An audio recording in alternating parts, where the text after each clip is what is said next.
Today we're going to talk about an approach to spirituality that I have found to be compatible with my autistic brain. Which is impressive, because my brain needs everything in it to make sense and have continuity. And ideas deemed spiritual oftentimes consider such concerns to be optional. Trigger warning, spiritual topics have the potential to upset, offend, and enrage in too many ways for me to list.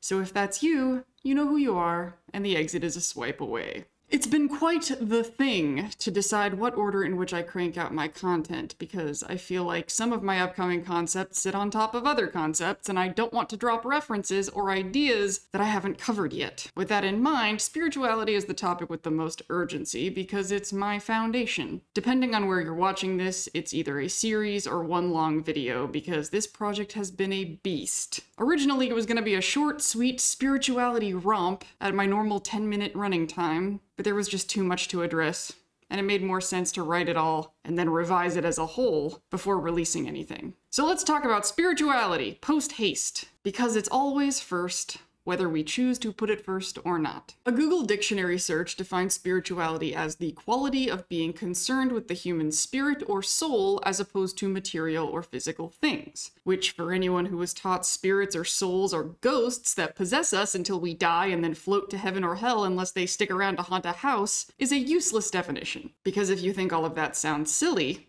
which I know I do, you'll probably just drop the idea of spirituality right then and there. But the Casper the Friendly Ghost style of spirit is just one of many, many constructs humanity conceived in an attempt to answer a question that still very much eludes us, which is consciousness.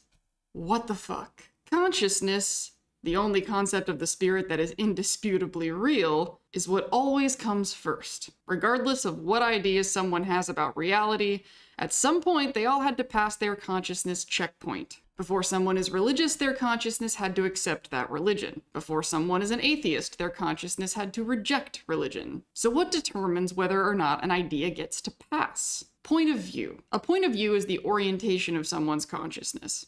Everyone has a point of view, which means everyone's consciousness is oriented a particular way that informs their relationship with all the things. Someone who has experienced religious abuse is more likely to reject religion. Someone whose faith helped them recover from a great loss might embrace it. This is why spirituality has to exist outside the realm of facts, research, or the material world, because it determines your relationship with facts, research, and the material world. For example, let's say someone shows us compelling evidence that something we believe isn't true. Before we accept that update to our beliefs, our consciousness has to determine what makes this evidence so compelling. Is it the source that published it? Why do we trust that source? Do they have an agenda? Do we support that agenda? Why? Because of our own experience? But how much can we trust our personal experience? Does it make us wise or just biased? Do we trust the people who corroborated the research? If so, what would make one researcher more trustworthy than another? Is it their credentials? What credentials? What makes a credential preferable to another? Or is it based on the researcher's direct experience? And what sources are reporting on their credentials and experience anyway? How do we feel about those sources? Evidence is in the eye of the beholder. The objective truth and what we believe to be the objective truth will never ever be the exact same thing, because we are primates in t-shirts, not omniscient gods. The information that permeates our meaning-making maps isn't determined by how true it is. It's by whether or not it passes the trials of our consciousness. We decide what our criteria is for determining what we believe is the truth. There is no individual, nor any piece of evidence, that has the power to change our beliefs unless the orientation of our consciousness has given them the go-ahead to do so. Therefore, as you can imagine, we want to make sure our consciousness is operating in our best interest. If we aren't sure how to make that happen, it may feel safer to hand it over to our parents, to our church, to our bosses, to the state, or to anyone else who seems to know what's good for us better than we do. But no one does. No one can. All they can do is teach us to think and behave in the way that works best for them. Adopting worldviews and making choices that work best for us is our responsibility. And accepting that responsibility is what people call spiritual awakening, or trauma healing, or self-actualization. It's all the same thing, reclaiming your birthright as the reigning sovereign of the kingdom of your mind.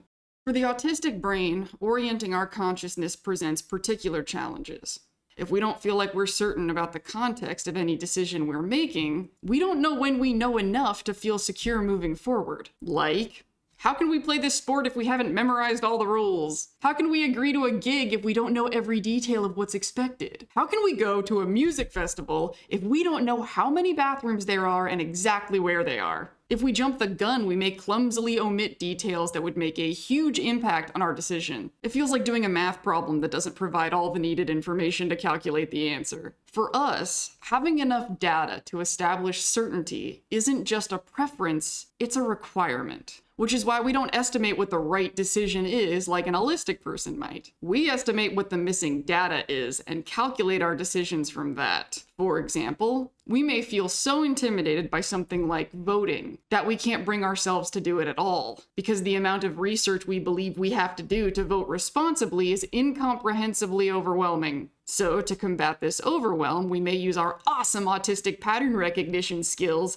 and look at our limited understanding of the issues and the candidates, political parties, etc., and fill in the pivotal gaps ourselves with whatever we need to paint a picture we can feel certain enough about to vote with some confidence. And this would be a functional way to go were it not for one problem: our standard for certainty, which is the irrefutable objective truth. For example, if gravity works at all, it works for everyone. It's a force that attracts things toward the center of the planet. So it would apply to everyone on the planet. So if we're certain that gravity works for us, then we're certain it works in general. And if we're certain it works in general, we're certain it works for everyone. So if we weren't certain that gravity works for everyone, we couldn't possibly be certain about it at all. The problem is most issues we apply this logic to don't hand us a law of physics on a silver platter, and we struggle with accepting a feeling of certainty without objective certainty. We often don't feel like we have earned the right to feel certain about any aspect of shared reality unless we are correct, which is holding ourselves to an unfair and somewhat douchey standard. Because it's like we can't fit in our own skin comfortably unless we've risen above the subjective limitations of all other sentient beings. If we need to be objectively correct to feel certain, then our certainty requires anyone who disagrees with us to be objectively wrong.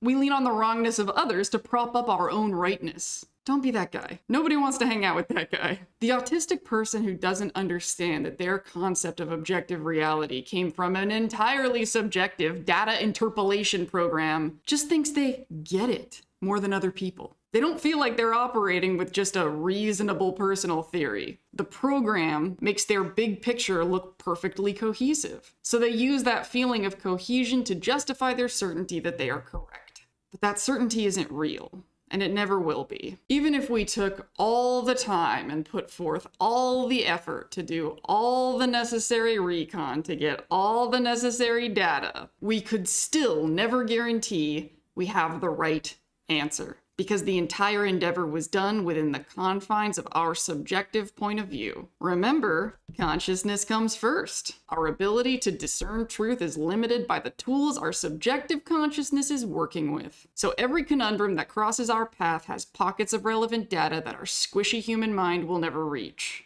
Filling in the gaps in our knowledge using pattern recognition to build a foundation for belief is a reasonable solution to this problem. But if being objectively correct is our minimum requirement for that foundation, then we will have to believe we know far more than we could possibly rationally expect ourselves to, and be arrogant, stubborn, closed-minded twat waffles just to function in the world, and that could barely be called functioning at all. The need to feel certain to move forward is valid. That's a reality for a lot of autistic brains. But nailing down the objective truth is not the only justification for achieving a feeling of certainty, which is why, in my opinion, autistics benefit tremendously from having a point of view that incorporates faith.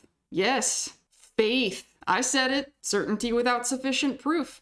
Faith. If we keep requiring ourselves to achieve certainty before we can trust ourselves to make decisions, and scoff at the idea of letting faith do any of that heavy lifting, we risk A, being incapacitated by indecision, B, being totally pig-headed, or C, letting pig-headed people do our thinking for us. If you think it's possible to have the one right answer, you're vulnerable to letting someone try to sell one to you. But what exactly can we be expected to have faith in? If you've been following along, you could probably guess that first and foremost, I think that's an entirely personal decision. It would be totally hypocritical to now dictate to you what you should believe. All I'm gonna do is tell you where I landed, and then you can decide how comfortable the fit is for you. I have a spiritual center that's logically sound enough for my autistic brain, that orients my consciousness enough for me to make confident choices, while also factoring in that I can never be certain I'm right. And recognizing that faith and reason aren't mutually exclusive is where that journey had to start. I used to dismiss faith as the glorified, willful negation of reason, but now I think it's the only reasonable place to land. I'm not arguing that we should believe things with zero reason, or that evidence doesn't matter, or that pursuing truth is a waste of time. Pursuing objective truth is a perfectly valid means to a much more reasonable end: alignment. If two people are collaborating on a project, they're in alignment if the bulk of their energy is spent progressing the project and not conflicting with the other person. Similarly, two singers in perfect harmony are in alignment. To be in alignment is to go with the flow, to be on the path of least resistance. Working with, not working against. While it's generally a relationship between two things, A is in alignment with B, I want to clarify what I mean if I'm talking about something singular. If a person is in alignment, they're in alignment with whatever their attention is pointing toward in that moment. If something is in alignment, it's in alignment with reality. We can't always perceive the latter because of that pesky objective reality problem, but we can always perceive the former. For example, if someone is gay but they aren't living that truth, they're out of alignment. If they come out but their parent is homophobic and denies their child's queerness, that parent is out of alignment. If someone is simplifying a math equation and their solution isn't accurate, that solution is out of alignment. If someone is in a romantic relationship and they keep having expectations of their partner that the partner can't meet, that person is out of alignment. And both partners are out of alignment with each other. If a girl has ADHD and puts exhausting effort into doing her homework and keeping her room clean that she can't keep up with, that girl is out of alignment. In all of these examples, there are people who are resisting truths that are beyond their control, which is always painful because the truth is always stronger. And that's why pursuing objective truth is totally worthwhile. The more aligned our beliefs are with the truth, the more orderly, consistent, and reliable our world is going to feel. Which is why autistic people love it and count on it so much. When an allistic person needs to make a decision without all the facts, they might say, trust your gut, which often makes our autistic brains go, what the fuck does that mean? It means follow your alignment. When we can't conjure up objective certainty from our limited data set, feeling for alignment can pick up the slack. And luckily, autistic people have a very strong sensitivity to alignment. And our persistent quest for the truth is not the only example of that. We don't even want the stitch on our socks to be out of alignment. We feel it hard when things are wrong, inefficient, crooked, disruptive, inconsistent, or inaccurate, even to the most minute degree. More often than not, we would do anything to make it stop.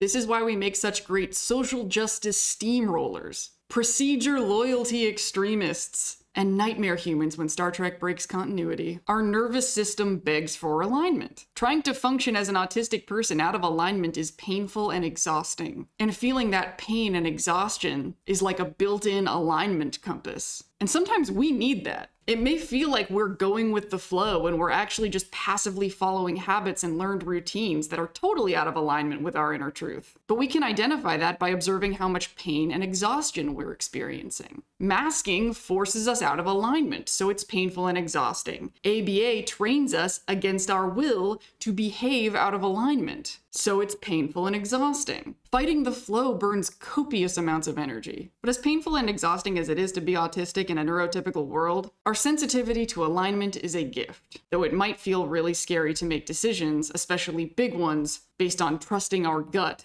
and not the facts. And that's what they call a leap of faith. It makes rational sense to have faith that pursuing your own alignment is your path to the truth, because the forces informing your feeling of alignment are more powerful and more capable of grasping the truth than you are. But since we've been talking about faith, you may be wondering, am I arguing that if we follow this alignment, that in the end we will get what we want and be happy?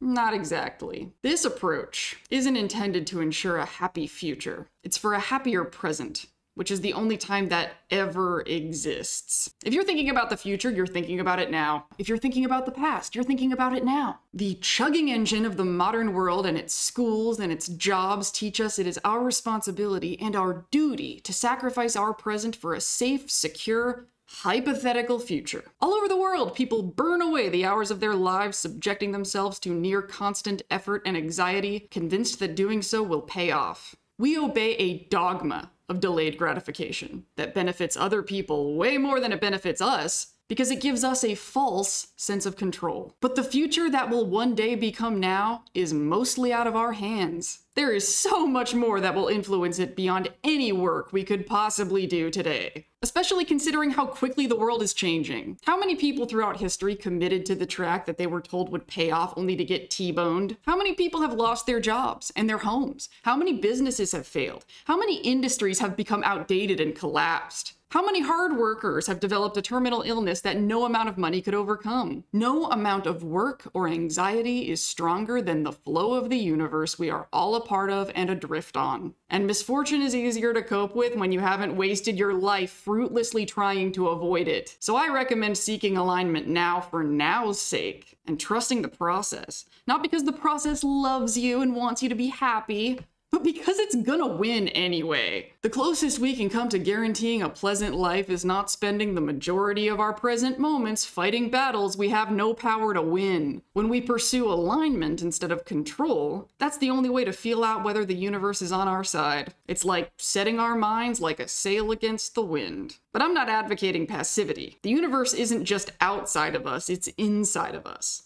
If you feel a strong pull toward anything, you should pursue it, regardless of any guarantee of success, because failure has its own benefits. Either you'll get what you want or you'll grow in a new direction. Sometimes the flow of the universe is guiding you to fail forward. If instead you just slump back into your delayed gratification prison, you're going to end up on your deathbed with questions and regrets. That would be a passive path. I went out and pursued my dream and had a miserable time, and I'm so grateful I did, because I'll never wonder about it again. The faith that I'm recommending isn't in an outside force that wants to fulfill your desires for you. It's in the process that is bigger than your desires. If pursuing those desires puts us out of alignment, it behooves us to examine those desires. Alignment feels better than winning. But what is this process that is bigger than our desires? What exactly are we aligning ourselves with? Oneness. A oneness perspective is recognizing how everything is connected and affecting itself all the time, and separating ourselves from each other based on race, beliefs, neurotype, or anything else is pointless because our connection to each other is physically impossible to sever. If there is any being we could possibly consider God, it's the universe itself. And we're all a part of it. There are countless belief structures that orient around this idea, but I want to avoid isms or calling myself anything ist because it would run contrary to the entire point, which is that isms are made up because they are separations, and all separations are made up. We are all one big mess of shit. Our species just draws little circles around little chunks of the everything and labels those chunks in different ways depending on what needs we're trying to meet. In other words, we gerrymander our reality. Oneness is a perspective and not a religion or philosophy because it's just not that complicated. It's just drawing one big circle around everything and seeing all of us as pieces of it playing our little parts. Everything is connected. Your blood is connected to your flesh, just as much as your flesh is connected to the air. Air that connects to more air and more air until it connects to some random person on the other side of the world. You may be thinking, being connected isn't being the same thing. But what if you can't disconnect? If being connected without ever disconnecting doesn't make you one thing, what the hell does? It is easier to sever yourself from your own arm than it is to sever yourself from the air. Why is the arm a part of you and the air isn't?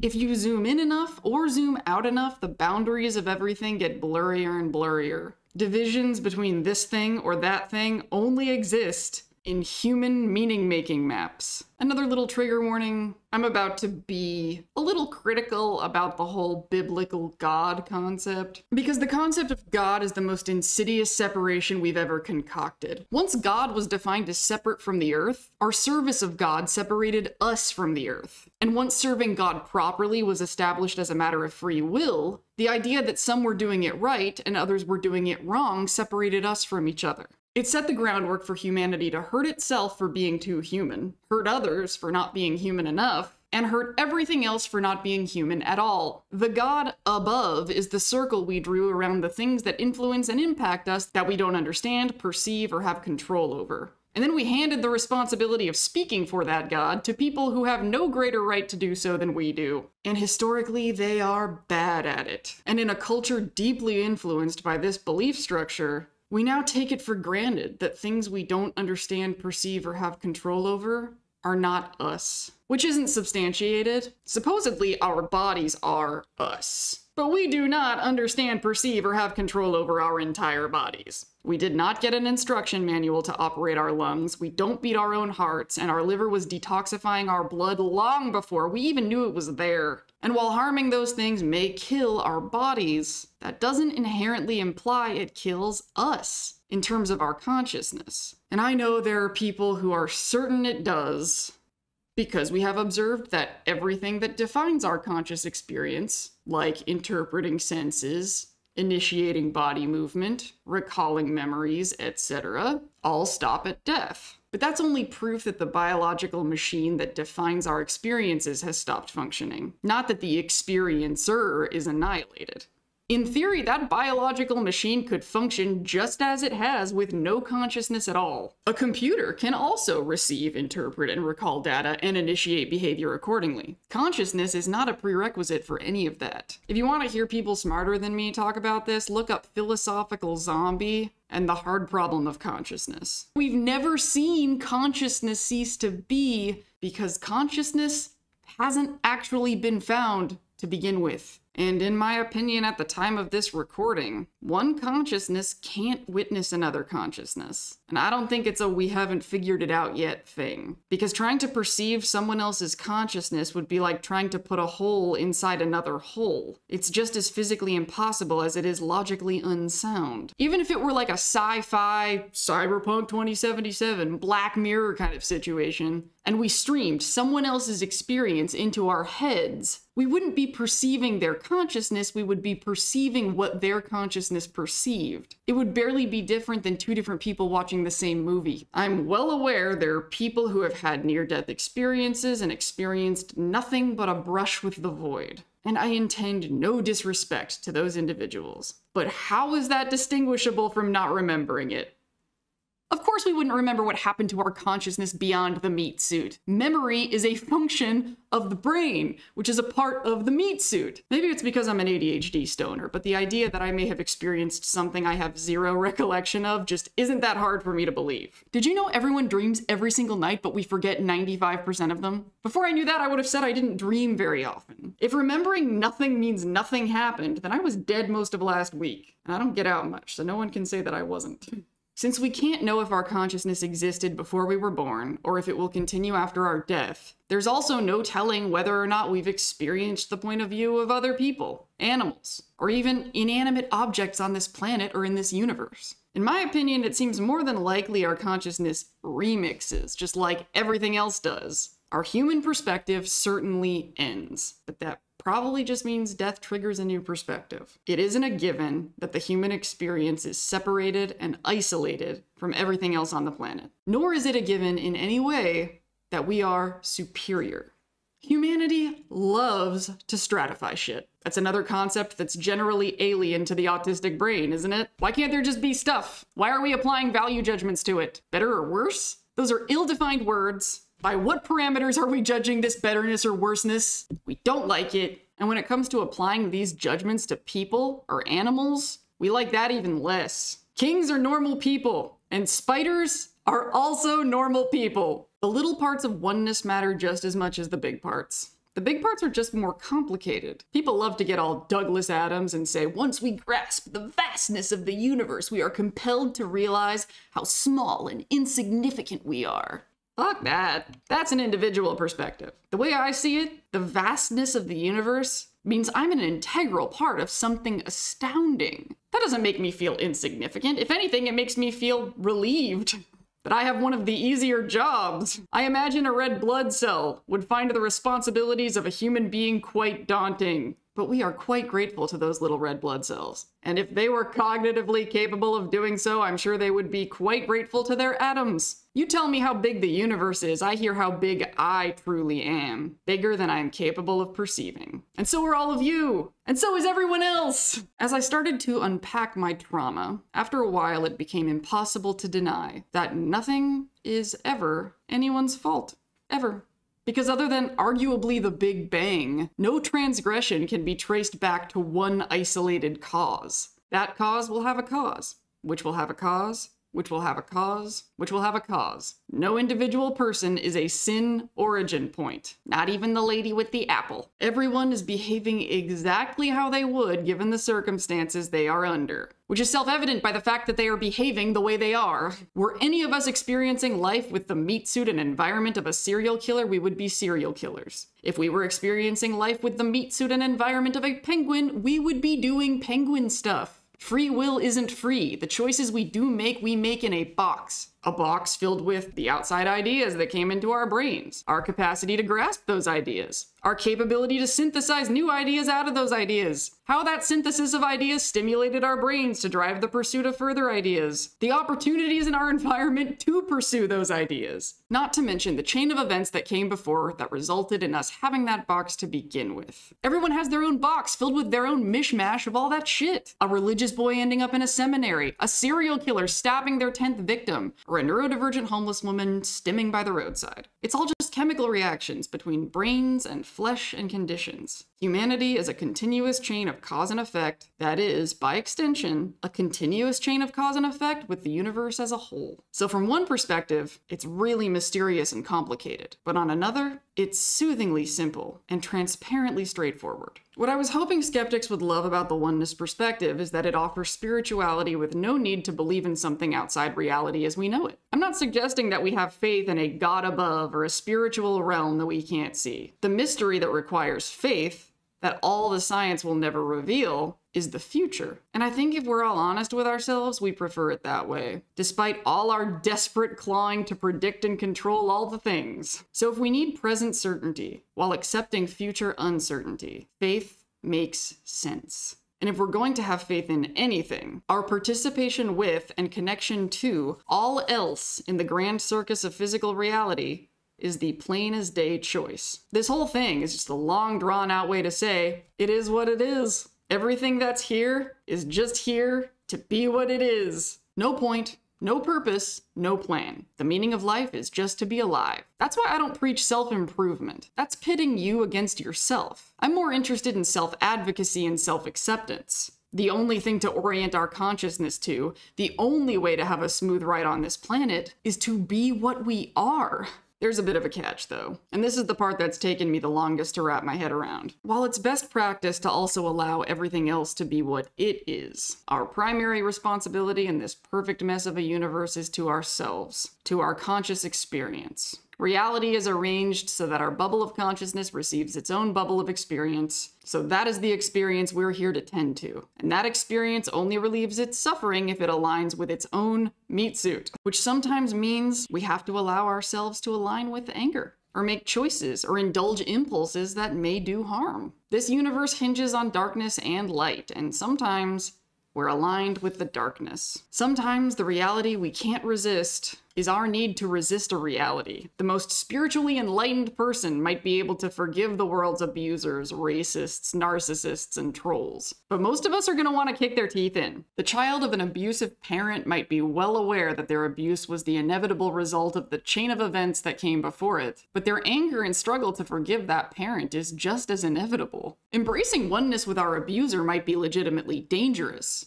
because making forgiving them a higher priority than honoring our own pain is furthering our abuse by continuing to minimize our needs compared to theirs. We are natural, and sometimes nature isn't nice. To phrase this in an autistic-friendly robot brain way, decisions that harm us are incorrect. Even if we've widened our perspective enough to look down from our spiritual perch and see that we are a small part of a bigger whole, that doesn't mean we're actually above it, any more than being aware of your own death means you can avoid it. And if we have compassion and an awareness of oneness, That is a tough pill to swallow, but it's actually the most humble, gracious, and respectful path to tread. We aren't obligated to mind the alignment of anyone or anything else in this universe, because we aren't qualified for that job. Thinking that we are is egomaniacal. But maybe someone watching this totally disagrees and thinks that I'm validating shitty behavior. And maybe they're right.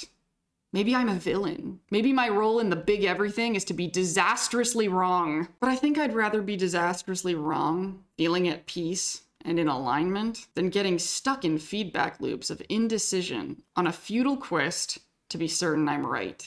I think we're better off trusting the process. It's carrying us whether we want it to or not. And the harder we fight it, the harder it will fight us, and it will always win. It's the universe. But the good news is, the less we fight it, the less we want to. Because our authentic self is not in an antagonistic relationship with the universe. It is the universe. Our experiences may be subjective, but those subjective experiences exist in objective reality. I am real.